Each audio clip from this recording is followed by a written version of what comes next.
When we think of pirates, images of the Caribbean flood our minds. From the fictional pirates such as Captain Jack Sparrow and the mysterious Davy Jones, to real historical outlaws like Blackbeard or Ned Low. But piracy's story is far larger than the tales we've come to love in popular culture. Another vast body of water teemed with pirates for centuries, the South China Sea.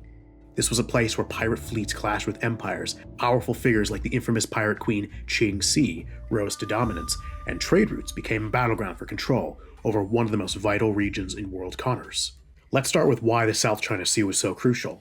This body of water served as the maritime highway of the East. Ships carrying silk, spices, precious metals, and more traveled from these routes from China to Southeast Asia, India, and even the Middle East. In many ways, the South China Sea was the lifeblood of the ancient and medieval world's economy, just like how the Caribbean connected Europe, Africa, and the Americas during the Age of Sail. Wherever there's wealth, pirates are never far behind. The South China Sea's numerous islands and hidden coves provided the perfect hiding spot for pirate bases, from which they would launch raids on unsuspecting merchant ships. The scale of piracy was much different from what we see in the Caribbean, often much larger. Instead of a few pirate ships roaming the seas, pirate fleets, sometimes numbered in the hundreds, patrolled those waters. Mass piracy in the South China Sea didn't begin in the 17th century, as it did with the Caribbean. In fact, piracy in this region goes back thousands of years. As early as the Han Dynasty in China in the early 200s BC, there were already records of pirate activity along the Chinese coast.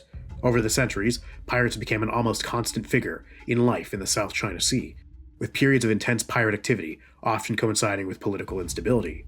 Much like the Caribbean pirates, who thrived during times of conflict between European powers, pirates in the South China Sea took advantage of regional upheavals. When central governments weakened, pirate groups filled the power vacuum. This is similar to how piracy flourished in the Caribbean during European wars over colonial dominance. In both regions, pirates weren't just criminals, they were opportunists, and often political actors. Trade was at the heart of South China Sea piracy. The region's strategic position meant that it controlled access to some of the most valuable trade routes in the world. Chinese silk, spices from the Indonesian archipelago, and precious metals from Southeast Asia were all passed through these waters, making them irresistible targets for pirates.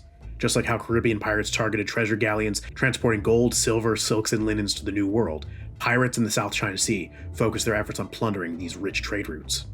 Unlike the Caribbean pirates, who mostly targeted European colonial ships, the pirates of the South China Sea attacked vessels from a wide range of nations: Chinese junks, Portuguese trading ships, and local Southeast Asian vessels. This diversity in targets made piracy in the South China Sea even more complex than in the Caribbean. The pirates had to adapt to the different tactics and defenses used by these various nations. Now, let's focus on one of the most legendary figures in the history of piracy, Qing, the Pirate Queen. Her rise to power is one of the most extraordinary stories in all of piracy, anywhere in the world. It's said that in the early 19th century, she started as a common prostitute in a floating brothel, but soon after marrying the pirate Zhang Yi, she became an integral part of his operations. When he died in 1807, she took full control of his pirate confederation, and from there, Qing became one of the most successful pirate leaders of all time. At the height of her power, she commanded over 50,000 pirates and a fleet of around 300 ships. Compare this to even the most feared Caribbean pirate captains, who might have just commanded a few ships at most. Qing's fleet was so powerful that it connected vast stretches of the South China Sea and posed a serious threat to the Chinese Navy. Her legacy is not just in her success as a pirate, but in how she managed to negotiate an incredibly favorable retirement.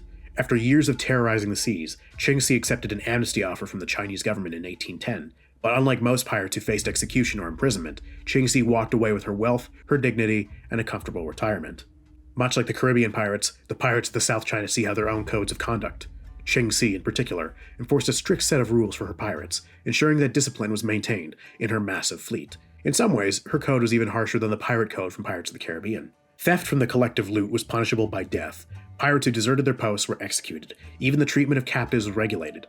Female captives were to be treated with respect, and those who violated this rule faced execution. The strict governance allowed Qing to maintain control over her enormous pirate confederation.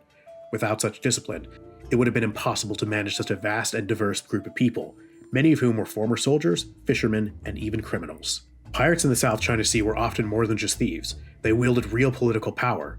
Qing's pirate empire, for example, was so powerful that the Ming Dynasty had no choice but to negotiate with her, rather than try to defeat her through sheer military force. South China Sea pirates sometimes formed alliances with local rulers, and at many times, they even functioned as unofficial navies for regional powers. In some cases, pirate fleets offered protection to coastal communities in exchange for their share of the local trade. This mutually beneficial relationship allowed pirates to maintain their influence, much like how buccaneers in the Caribbean were sometimes used by colonial powers to disrupt enemy shipping during wartime. The pirates of the South China Sea were masters of naval warfare. They relied on fast, agile ships known as junks, which were perfectly suited for the region's shallow waters and numerous islands.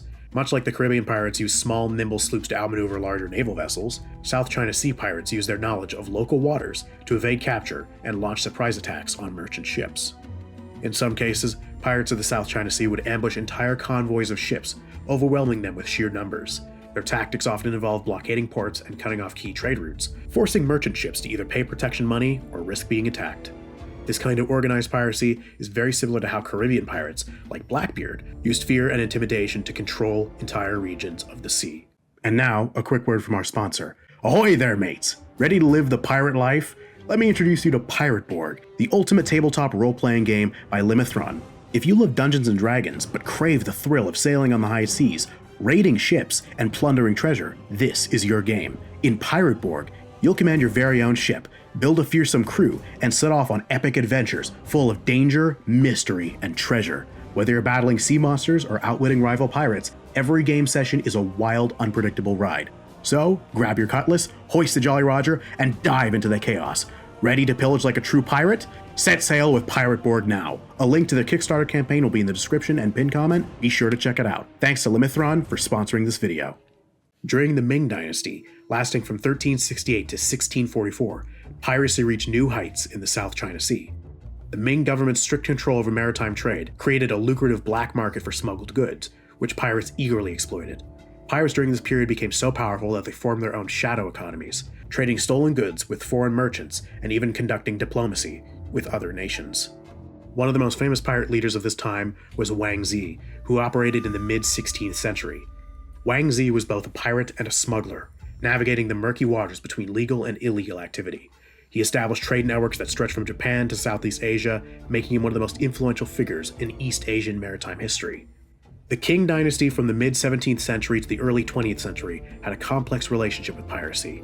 While the government initially tried to suppress pirate activity, it often found itself relying on pirate fleets to maintain control over its coastal territories. In the late 17th and 18th centuries, pirate groups like the Zhang family became so powerful that they effectively controlled entire regions of southern China.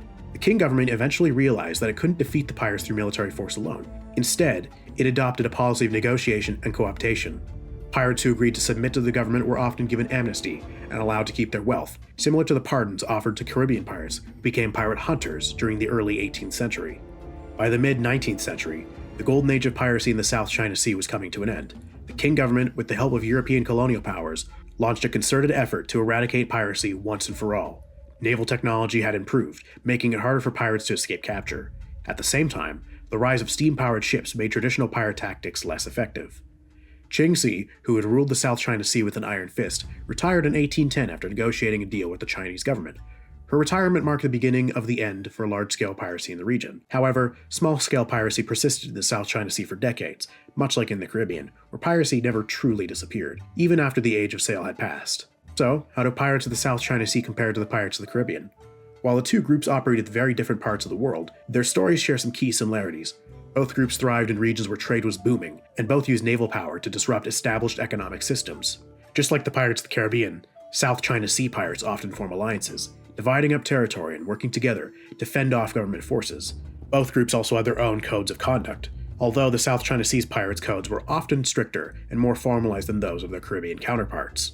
One of the key takeaways from looking at the history of piracy in the South China Sea is that piracy was truly a global phenomenon.